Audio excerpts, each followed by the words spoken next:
நான் ஏற்கனவே சொன்னதை தான் இங்க நான் திரும்பவும் சொல்றேன். ஒண்ணு, இந்த பாசிச பாஜக அரசோட எப்பவுமே நாங்க ஒத்து போக மாட்டோம். ஒண்ணு. ரெண்டாவது, இந்த திமுக அரசு மாதிரி அண்டர் கிரவுண்ட் டீலிங் மறைமுக உறவுக்காரர்களா இந்த பாஜகவோட எப்பவுமே நாம இருக்க மாட்டோம். ரெண்டு. மூணாவது, மூச்சுக்கு முன்னொரு தடவை அம்மா அம்மா அம்மான்னு சொல்லிக்கிட்டு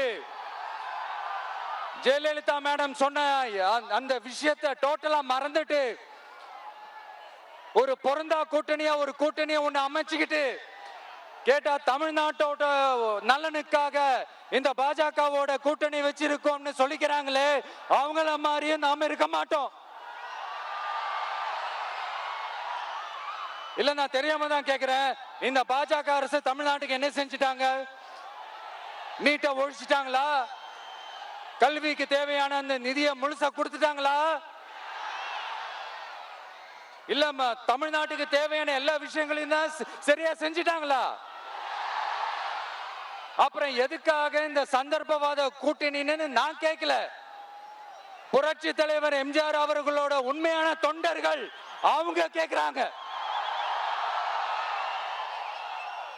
சரிப்பா, அவங்க கூட்டு பொரியல் அப்பளம்னு எதையாவது கிண்டிக்கிட்டோம், நமக்கு எதுக்கு? ட்ரெண்ட ஃப்ரெண்ட் ஆக்கிக்கோங்க. தந்தி டிவியின் சப்ஸ்கிரைபர்ஸ் அண்ட் ஃபாலோவர்ஸ் குடும்பத்துல நீங்களும் இணையுங்க.